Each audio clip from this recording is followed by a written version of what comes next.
Fun Bells.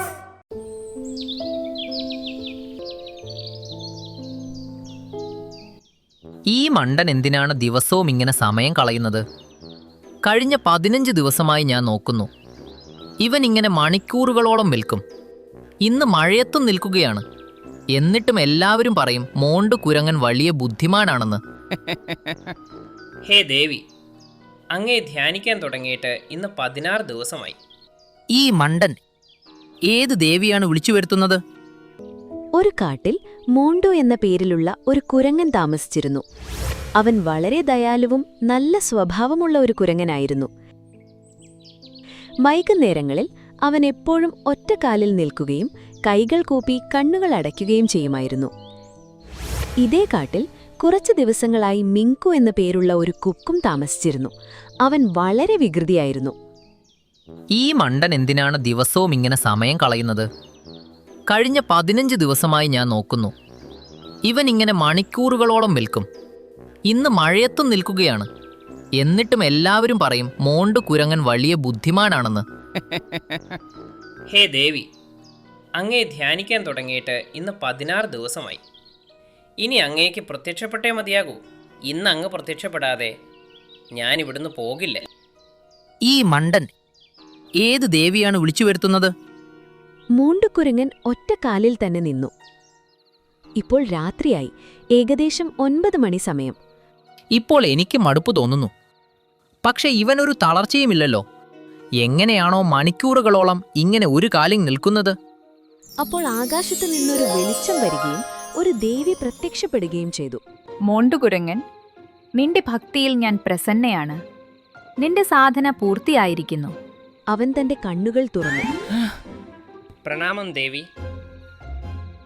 ദേവി തന്റെ ശക്തി പ്രയോഗിച്ചു. മോണ്ടുകുരങ്ങന്റെ മുന്നിൽ 2 ആപ്പിളുകൾ പ്രത്യക്ഷപ്പെട്ടു. ഈ ചുവന്ന ആപ്പിൾ കഴിച്ചാൽ നിനക്ക് ആർക്കും ദോഷം ചെയ്യാം. ഈ പച്ച ആപ്പിൾ കഴിച്ചാൽ നിനക്ക് ആർക്കും നല്ലത് ചെയ്യാം. നിനക്കിതിൽ ഒന്ന് മാത്രമേ തിരഞ്ഞെടുക്കാൻ കഴിയൂ. അത് കഴിഞ്ഞാൽ രണ്ടാമത്തേത് അപ്രത്യക്ഷമാകും.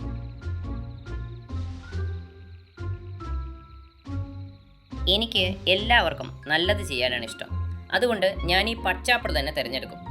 ഇത് കേട്ട് മിങ്കു കൊക്ക് ഓടി വന്നു. എന്നിട്ട് വേഗത്തിൽ ചുവന്ന ആപ്പിൾ കഴിച്ചു.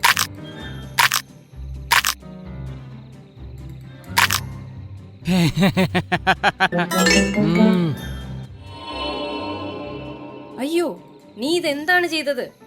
ഞാൻ ഇത്രയും കഷ്ടപ്പെട്ട് തപസ് ചെയ്തിട്ട് നീ ആ ആപ്പിൾ എടുത്ത് കഴിച്ചോ? അതും ചുവന്നത്. ഇതുകൊണ്ട് നിനക്ക് ആരെയും സഹായിക്കാൻ കഴിയില്ലല്ലോ. എനിക്ക് നല്ലത് ചെയ്യാനൊന്നും ഒരു താല്പര്യവുമില്ല. ഞാൻ തിന്മ മാത്രമേ ചെയ്യൂ. നിങ്ങൾ എന്നെ ഒരുപാട് കളിയാക്കിയതല്ലേ. ഇനി ഞാൻ എല്ലാവരോടും പകരം വീട്ടും. ഇതു പറഞ്ഞ് മിങ്കു കൊക്ക് അവിടെ നിന്ന് പോയി. മോണ്ടുകുരങ്ങൻ നിന്നെടുത്ത് തന്നെ നിന്നുപോയി. അയ്യോ അയ്യോ, വീട്ടിനുള്ളിൽ മുഴുവൻ വെള്ളം വരികയാണ്. മഴ പെയ്യുന്നതിനു മുൻപ് മേൽക്കൂര ശരിയാക്കാൻ ഞാൻ പറഞ്ഞതല്ലേ? അപ്പോൾ മുന്നിൽ നിന്ന് മിത്തു സംസാരിച്ചു. അതൊന്നും സാരമില്ല കാളു ഭയ്യ. മഴ മാറുന്നതുവരെ നിങ്ങൾക്ക് എന്റെ വീട്ടിൽ താമസിക്കാം. ഇവർ രണ്ടുപേരും പറന്ന് മിത്തുവിന്റെ വീട്ടിലെത്തി. അപ്പോൾ മിങ്കു കൊക്ക് അവിടെ എത്തി. എന്താ വിശേഷം? മഴയിൽ നിന്ന് രക്ഷപ്പെടാൻ വഴി നോക്കുകയാണോ? വരൂ, ഞാൻ കുറച്ച് സഹായിക്കാം. ഇത്രയും പറഞ്ഞ ഉടനെ മിങ്കു കൊക്കിന്റെ കൊക്കിൽ നിന്നൊരു വെളിച്ചം വന്നു. അത് മിത്തുവിന്റെ വീടിന്റെ മേൽക്കൂരയിൽ പതിച്ച ഉടനെ ആ മേൽക്കൂര പറന്നുപോയി. എന്നോട് കാണിച്ച എല്ലാ അന്യായങ്ങൾക്കും ഞാൻ പകരം ചോദിക്കും. മിങ്കു സാരസം, നീ ചെയ്തത് ഒട്ടും ശരിയായില്ല. എനിക്ക് ശരിയാക്കാൻ ഒന്നിനും താല്പര്യമില്ല. എനിക്ക് തെറ്റുകൾ ചെയ്യാനാണ് ഇഷ്ടം. ഇതുപോലെ അവൻ എല്ലാ പക്ഷികളുടെയും വീടുകൾ നശിപ്പിച്ചു. എന്നിട്ട് അവരെല്ലാവരും ഒരു വലിയ കുന്നിൻ മുകളിൽ ഒത്തുകൂടി. ആ മിങ്കുവിന് എവിടുന്ന് ഈ ശക്തി കിട്ടിയോ ആവോ? അവൻ നമ്മളെ എല്ലാവരെയും നശിപ്പിച്ചു കളഞ്ഞു. ഞാൻ വേഗം പോയി ഷേർഖാനെ കണ്ടിട്ട് വരാം. സോനുപ്രാവ് ആ സമയം തന്നെ പറന്ന് ഷീർഖാന്റെ അടുത്തേക്ക് പോയി. സോനുപ്രാവേ, ഈ കനത്ത മഴയത്ത് നീ എന്തിനാണിവിടെ വന്നത്? വല്ല ആപത്തുമുണ്ടായോ?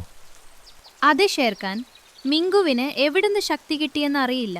അവൻ പക്ഷികളുടെ വീടുകളെല്ലാം തകർത്തു കളഞ്ഞു. അവൻ എങ്ങനെ ശക്തി കിട്ടാനാണ്? ഞാൻ ആ മിങ്കുവിനെ വെറുതെ വിടില്ല. മതി മതി ഷേർഖാൻ, എനിക്ക് ദേഷ്യം വരുന്ന ഒരു വാക്കും നിന്റെ നാവീന്ന് വരരുത്. മിങ്കു, സാരസം, ഞാൻ നിന്നോട് ആജ്ഞാപിക്കുന്നു, നീ നശിപ്പിച്ച വീടുകളെല്ലാം ഉടൻ ശരിയാക്കണം. അങ്ങനെയോ? ഇതും പറഞ്ഞ് മിങ്കു കുക്കിന്റെ കണ്ണുകളിൽ നിന്ന് ഒരു വെളിച്ചം വന്നു. അപ്പോൾ തന്നെ ഷേർഖാന്റെ ഗുഹയുടെ കവാടവും അടഞ്ഞുപോയി. അയ്യോ, ഇതെന്താണ് പറ്റിയത്?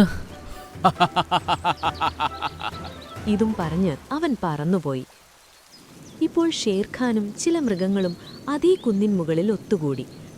മഴയുടെ തണുത്ത തുള്ളികൾ അവരുടെ ശരീരത്തിൽ വീഴുന്നുണ്ടായിരുന്നു. അതോടൊപ്പം തണുത്ത കാറ്റ് അവരെ വിറപ്പിക്കുന്നുണ്ടായിരുന്നു.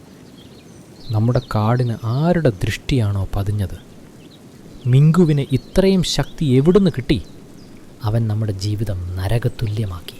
അതേസമയം മൂണ്ടുകുരങ്ങനും അവിടെ എത്തി. ഷെർഖാൻ, നിങ്ങൾ എല്ലാവരും ഇങ്ങനെ ഭവനമില്ലാതെ നിൽക്കുമ്പോൾ നിങ്ങളുടെ ഈ പ്രയാസത്തിന് ഉത്തരവാദി ഞാനാണ്. അരേ, നീ എന്തൊക്കെയാണ് ഈ പറയുന്നത്? നിങ്ങളുടെ എല്ലാവരുടെയും നന്മയ്ക്കായി ഞാൻ ദേവിയെ ധ്യാനിക്കുകയായിരുന്നു. ദേവി പ്രത്യക്ഷപ്പെട്ടപ്പോൾ എനിക്ക് 2 പഴങ്ങൾ തന്നു. അതിലൊന്ന് ഞാൻ തിരഞ്ഞെടുക്കേണ്ടതായിരുന്നു. ആ പഴം മിങ്കു കൊക്ക് കഴിച്ചു. അത് കാരണം അവന് ആ ശക്തികൾ ലഭിച്ചു. ആ ശക്തികൾ വെച്ചാണ് അവൻ നിങ്ങളെ ഈ അവസ്ഥയിലാക്കിയത്. വേണ്ട മോണ്ടു, നീ ഞങ്ങളുടെ കൂട്ടുകാരനാണ്. ഇതിൽ നിന്റെ തെറ്റില്ല. ആ മിങ്കു ഒരു ചെകുത്താൻ തന്നെയാണ്. എനിക്ക് ദൈവമാകാൻ ഒരു താല്പര്യവുമില്ല. നീ വീണ്ടും വന്നോ? ഇനി ഞങ്ങൾ എങ്ങോട്ടാണ് പായിക്കാൻ പോകുന്നത്? അതെ, നീ പറഞ്ഞത് ശരിയാണ്. ഇപ്പോൾ മഴവെള്ളമേ ഉള്ളൂ. ഇനി ഞാൻ ഡാം കൂടി തുറക്കാൻ പോവുകയാണ്. ഇത് കേട്ട് എല്ലാ മൃഗങ്ങളുടെയും കാലിനടിയിലെ മണ്ണ് ചോർന്നുപോയി. വേണ്ട മിങ്കു, അങ്ങനെ ചെയ്യരുത്. അത് വലിയ വിപത്താകും. എനിക്ക് നന്മ ചെയ്യേണ്ട ഒരു ആവശ്യവുമില്ല. മിങ്കു, മറ്റുള്ളവർക്ക് തിന്മ ചെയ്യുന്നവർക്ക് അതിൻ്റെ ഫലം ഈ ജന്മത്തിൽ തന്നെ അനുഭവിക്കേണ്ടി വരും. എനിക്കങ്ങനെ ഒന്നും സംഭവിക്കില്ല. ഇതും പറഞ്ഞ് അവൻ അവിടെ നിന്ന് പറന്നുപോയി. അണക്കെട്ടിനടുത്തെത്തി അവൻ തന്റെ മാന്ത്രിക ശക്തി കൊണ്ട് അണക്കെട്ട് തുറന്നുവിട്ടു. വെള്ളത്തിന്റെ കുത്തൊഴുക്ക് അണക്കെട്ടിൽ നിന്ന് പുറത്തു വന്ന് കാട് മുഴുവൻ പടരാൻ തുടങ്ങി.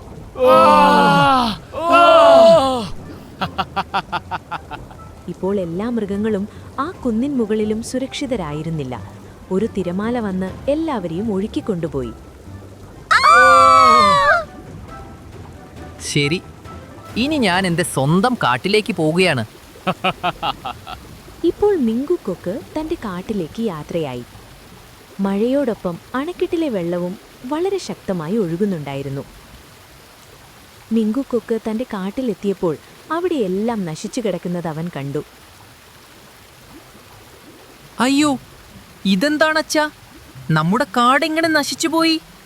മിങ്കു, നീ എന്തിനാണ് ഇങ്ങോട്ട് വന്നത്? ഞങ്ങൾ തന്നെ വലിയ കഷ്ടപ്പാടിലാണ്. നീ നിന്റെ കാട്ടിൽ സുരക്ഷിതമായി ഇരിക്കേണ്ടവനല്ലേ?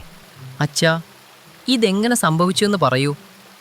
നമ്മുടെ കാട് ഇത്രയും ഉയരത്തിലല്ലേ? അവിടെ എങ്ങനെ വെള്ളമെത്തി? മകനെ, ഈ കാട്ടിൽ ഇതുവരെ ഇത്രയും വെള്ളം ഉയർന്നിട്ടില്ല. മഴയത്ത് ആരോ ഡാം തുറന്നു വിട്ടതാണെന്ന് തോന്നുന്നു. അതുകൊണ്ടാണ് നമ്മുടെ വീടുകളെല്ലാം നശിച്ചു പോയത്. നിങ്ങൾ ആരും പേടിക്കണ്ട, ഞാൻ എല്ലാം ശരിയാക്കാം. ഞാൻ ആഗ്രഹിക്കുന്നു എൻ്റെ കാട്ടിൽ നിറഞ്ഞ ഈ വെള്ളമെല്ലാം ഡാമിലേക്ക് തന്നെ തിരിച്ചു പോകട്ടെ. മിങ്കുക്കൊക്ക് തന്റെ കണ്ണുകൾ കൊണ്ട് മാന്ത്രിക വിദ്യ ചെയ്യാൻ ശ്രമിച്ചു. പക്ഷെ ഒന്നും സംഭവിച്ചില്ല. മകനെ, നീ ഇത് എന്താണ് ചെയ്യാൻ പോകുന്നത്? ഇപ്പോൾ മിങ്കുക്കൊക്കിന് തന്റെ തെറ്റു മനസ്സിലാകാൻ തുടങ്ങി. മോണ്ടു പറഞ്ഞത് എത്ര ശരിയാണ്. നമ്മൾ ചെയ്യുന്ന കർമ്മങ്ങളുടെ ഫലം നമ്മൾ തന്നെ അനുഭവിക്കണം. ഞാൻ നല്ല ആപ്പിൾ കഴിച്ചിരുന്നെങ്കിൽ എൻ്റെ കാടിനെ എനിക്ക് രക്ഷിക്കാമായിരുന്നു. പക്ഷെ ഞാൻ തിരഞ്ഞെടുത്തത് തിന്മയുടെ പഴമാണ്. അപ്പോൾ അതേ ദേവി പ്രത്യക്ഷപ്പെട്ടു. എന്തു പറ്റി മിങ്കു? നീ എന്തിനാണ് വിഷമിക്കുന്നത്? എന്നെ ക്ഷമിക്കൂ ദേവി. ഞാൻ മോണ്ടുവിനെയും അങ്ങയെയും ചതിച്ചു. നിനക്ക് നിന്റെ തെറ്റ് മനസ്സിലായെങ്കിൽ ഇപ്പോൾ ഞാൻ നിനക്ക് മാപ്പ് നൽകാം. എനിക്ക് എന്നോട് തന്നെ ക്ഷമിക്കാൻ കഴിയുന്നില്ല. മറ്റുള്ളവർ കഷ്ടപ്പെടുന്നത് കണ്ടപ്പോൾ എനിക്ക് സന്തോഷമായിരുന്നു. എന്നാൽ ഇപ്പോൾ സ്വന്തം കുടുംബം കഷ്ടപ്പെടുന്നത് കണ്ടപ്പോൾ എനിക്ക് സഹിക്കാനാകുന്നില്ല. അപ്പോൾ ദേവി മാന്ത്രിക വിദ്യ ചെയ്തു. പച്ച ആപ്പിൾ മിങ്കുവിന്റെ മുന്നിൽ പ്രത്യക്ഷപ്പെട്ടു. അമ്മേ, പച്ച ആപ്പിളോ? ഹാ, ഇതും ഞാൻ നിനക്ക് നൽകുന്നത് നീ നശിപ്പിച്ചതെല്ലാം തിരിച്ച് ശരിയാക്കാൻ വേണ്ടിയാണ്. ഞാൻ ചെയ്യാം. എനിക്ക് തിന്മ ചെയ്യേണ്ട.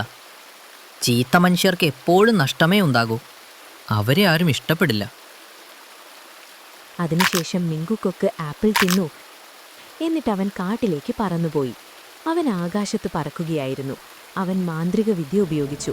എല്ലാ വെള്ളവും ഇപ്പോൾ തിരിച്ച് അണക്കെട്ടിനുള്ളിലേക്ക് പോകാൻ തുടങ്ങി, ഗംഗ തിരിഞ്ഞൊഴുകും പോലെ.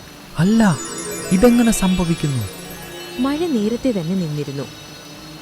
വെള്ളമെല്ലാം തിരികെ അണക്കെട്ടിലെത്തി. അതിനുശേഷം അണക്കെട്ട് തനിയെ അടഞ്ഞു. ഇപ്പോൾ എല്ലാ മൃഗങ്ങളും നിലത്തൊത്തുകൂടി അത്ഭുതത്തോടെ മിങ്കുക്കൊക്കിനെ നോക്കാൻ തുടങ്ങി. നിങ്ങളെല്ലാവരും എന്നോട് ക്ഷമിക്കണം. എനിക്ക് വലിയ തെറ്റ് പറ്റിപ്പോയി. ഇനി മേലിൽ ഞാൻ ഒരു തെറ്റും ചെയ്യില്ല. ഇത് കേട്ട് എല്ലാവർക്കും വളരെ സന്തോഷമായി. മിങ്കു, സാരസം. നിന്നെ ഇങ്ങനെ കാണുന്നതിൽ എനിക്ക് വലിയ സന്തോഷമുണ്ട്. ഞാൻ ഇനി എപ്പോഴും നിങ്ങളെ സഹായിക്കും. ഇവിടെ തന്നെ താമസിക്കും. ഇത് കേട്ട് എല്ലാവരും സന്തോഷിച്ചു. കൊക്കിന്റെ മാതാപിതാക്കളുടെ കാടും ഇപ്പോൾ ശരിയായിരുന്നു. ഇപ്പോൾ കൊക്ക് എല്ലാ പക്ഷികൾക്കും മൃഗങ്ങൾക്കുമൊപ്പം സ്നേഹത്തോടെ ജീവിക്കാൻ തുടങ്ങി. എന്നെ വിട്ട് അങ്ങോട്ട് നീ പോകരുത്. എനിക്കാകെയുള്ളത് നീ മാത്രമാണ്. ഒരു പ്രാവശ്യം ഇടിമിന്നലിന്റെ ശബ്ദം കേട്ട് കാട്ടിലെ ആൾക്കാരുടെ കണ്ണു തുറന്നു. ശക്തമായ ഇടിമിന്നൽ കാരണം അവർക്ക് കൊടുങ്കാറ്റ് വരുമെന്ന് ഉറപ്പായി. വലിയ കൊടുങ്കാറ്റ് വരുന്നുണ്ടെന്നാ തോന്നുന്നത്.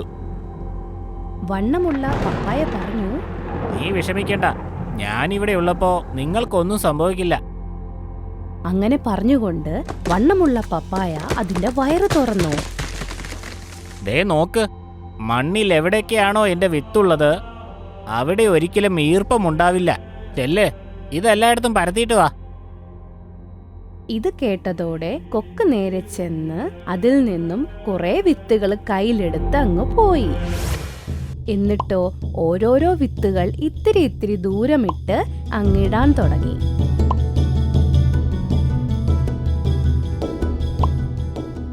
അങ്ങനെ ചെയ്ത് കാട് മുഴുവനുമായിട്ട് അവൻ ആ വിത്തുകൾ കൊണ്ട് നിറച്ചു. കുറച്ചു കഴിഞ്ഞപ്പോൾ ഭയങ്കരമായിട്ട് മഴ പെയ്യാൻ തുടങ്ങി. എല്ലാവർക്കും പേടിയായിപ്പോയി.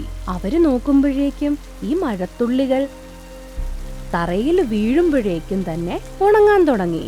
ഇത് കണ്ടപ്പോ എല്ലാ മൃഗങ്ങൾക്കും ഭയങ്കരമായി സന്തോഷം തോന്നി. എന്നിട്ട് ആ മഴയിൽ അവര് കുളിച്ചു. കാട്ടിലെ വേറൊരു ഭാഗത്ത് മൃഗങ്ങൾക്കാണെങ്കിൽ പ്രശ്നവും തുടങ്ങി. തേനുക്കിളിയുടെ കുഞ്ഞു വാവ, അതിനാണെങ്കിൽ സംസാരിക്കാൻ പോലും ആയിട്ടില്ല. അത് അതിന്റെ കൂട്ടിലിരിക്കുകയായിരുന്നു. എന്റെ ഈശ്വര, കാട്ടിലാണെങ്കിൽ വെള്ളം നിറഞ്ഞു തുടങ്ങി. നല്ല കാറ്റ് കാരണം അങ്ങാനെ ഈ മരം താഴത്തോട്ട് വീണ ഒഴുകി പോവൂലേ? കുരങ്ങൻ ചേട്ടനാണെങ്കിൽ ഇവിടെ ഒന്നും കാണുന്നത് പോലുമില്ല. ഇനി ഞാൻ എന്താ ചെയ്യണ്ടേ? അവിടെയാണെങ്കിൽ നല്ല രീതിയിൽ വീശാൻ തുടങ്ങി. മരമൊക്കെ ഇളകാൻ തുടങ്ങി. അങ്ങനെ ആ കിളിക്കൂട് താഴത്തോട്ട് വീണു. അയ്യോ എന്റെ കുഞ്ഞേ! അവൾ അതിന്റെ പുറകെ പറക്കാൻ തുടങ്ങി. പക്ഷേ കാറ്റിയിൽ അവൾ പുറകോട്ട് പോവാൻ തുടങ്ങി. ആ കിളിക്കുഞ്ഞാണെങ്കിൽ കൂടിന്റെ ഒപ്പം തന്നെ അങ്ങ് ഒഴുക്കിൽ പെട്ടുപോയി. ആ പാവത്തിന് സംസാരിക്കാൻ പോലും അറിയില്ലായിരുന്നു. അവൾക്കാണെങ്കിൽ ഈ മഴ കണ്ടപ്പോൾ ഒരു കളിയായാണ് തോന്നിയത്. എത്രയോ ദൂരം അത് പോയി. അമ്മ കിളി കരഞ്ഞു കരഞ്ഞു വല്ലാണ്ടായി. അവളാണെങ്കിൽ ആ കാറ്റ് നിൽക്കാനായി കാത്തിരുന്നു. ഇപ്പുറത്താണെങ്കിൽ കുഞ്ഞിക്കിളി ഒരു നദിയുടെ അടുത്തെത്തി. ആ നദിയുടെ അപ്പുറത്ത് വണ്ണമുള്ള പപ്പായയുടെ സ്ഥലമായിരുന്നു. നല്ല മഴയുണ്ടായിരുന്നു, പക്ഷെ ഭൂമിയിൽ വെള്ളം വറ്റിക്കൊണ്ടേയിരുന്നു.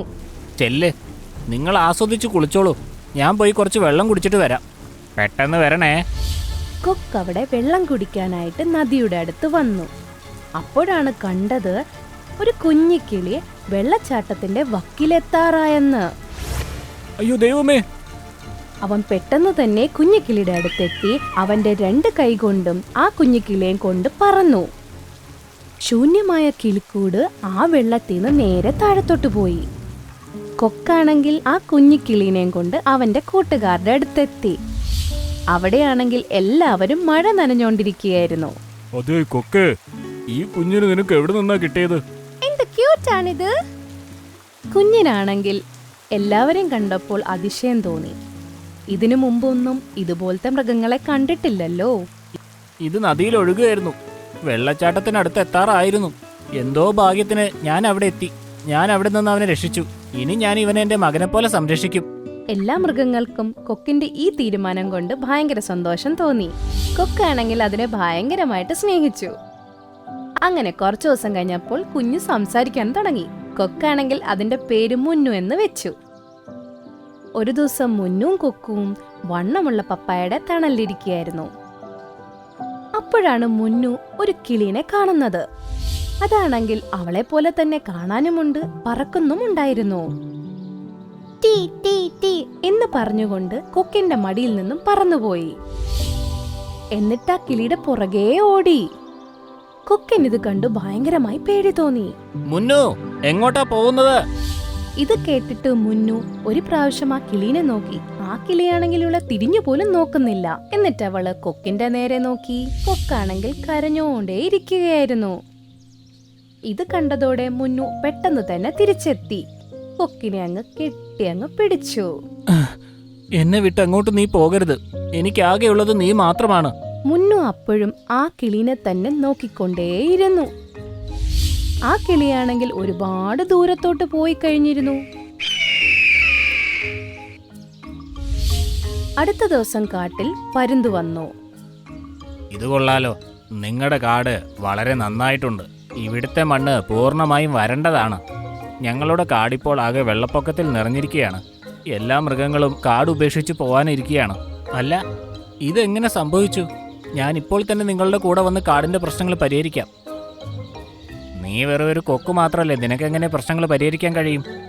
എന്റെ വിത്തുകളില്ലേ, കൊക്ക് എന്റെ വിത്തുകൾ ഉപയോഗിച്ച് പ്രശ്നം പരിഹരിക്കാമെന്നായിരിക്കും പറഞ്ഞിട്ടുണ്ടാവുക. നീ പറഞ്ഞത് ശരിയാ മോട്ടു പപ്പായെ. കൊക്ക് വണ്ണമുള്ള പപ്പായയുടെ അകത്ത് നിന്നും കുറേ വിത്തുകളെടുത്ത് അങ്ങനെ പറന്നുപോയി. പരുന്തിന്റെ കൂടെ കാട്ടിലെത്തി. നോക്കുമ്പോ അവിടെ എല്ലാ സ്ഥലത്തും വെള്ളം മാത്രമായിരുന്നു. ഒരാൾ അവിടെ പെട്ടുകിടക്കുകയാണെങ്കിൽ ഒരാൾ ഇവിടെ പെട്ടുകിടക്കുകയായിരുന്നു. കൊക്കാണെങ്കിൽ ഓരോ വിത്തുകളും ഓരോ ദൂരത്ത് ഇടാൻ തുടങ്ങി. വണ്ണമുള്ള പപ്പായയുടെ വിത്തുകൾ എവിടെയൊക്കെയോ വീഴുന്നോ അവിടെയെല്ലാം വെള്ളം വറ്റാൻ തുടങ്ങി. അങ്ങനെ ഭൂമിയെല്ലാം നന്നാവാൻ തുടങ്ങി. പാതി കാടാണെങ്കിൽ വെള്ളം വറ്റുകയും ചെയ്തു. എല്ലാ മൃഗങ്ങളും സന്തോഷിക്കാൻ തുടങ്ങി. എന്നിട്ട് കൊക്കിനോട് എല്ലാ മൃഗങ്ങളും കൈകാട്ടി നന്ദി പറഞ്ഞു. ഒളിച്ചോടിപ്പോയ മൃഗങ്ങളും കാട്ടിലോട്ട് തിരിച്ചു വരികയും ചെയ്തു.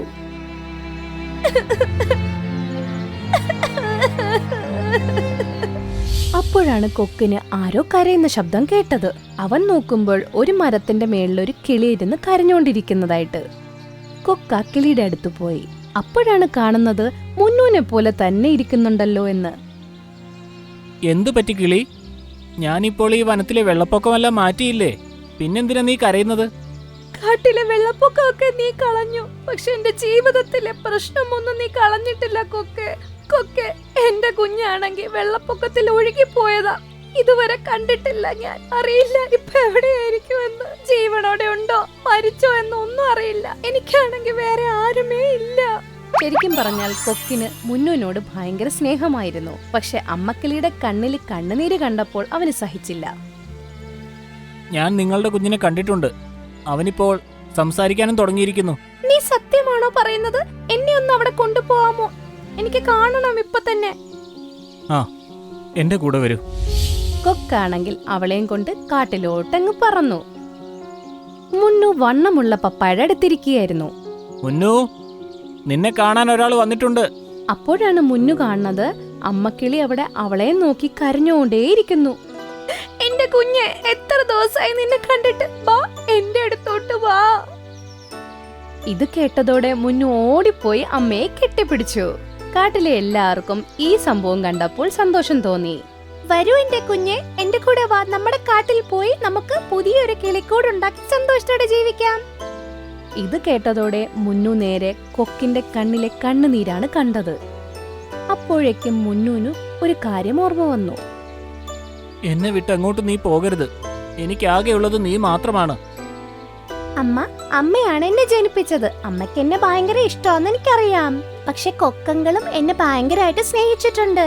എനിക്ക് ഇവരില്ലാണ്ട് ജീവിക്കാൻ പറ്റൂല. അമ്മയ്ക്ക് എന്റെ സന്തോഷത്തിന് വേണ്ടി എല്ലാവരും കൂടെ ഇവിടെ ജീവിച്ചൂടെ? അതിനെന്താ, അതിനൊരു കുഴപ്പമില്ല, ഞാൻ ഇവിടെ തന്നെ ജീവിച്ചോളാം, നിന്നെ ഒരിക്കലും ഞാൻ പിരിക്കില്ല.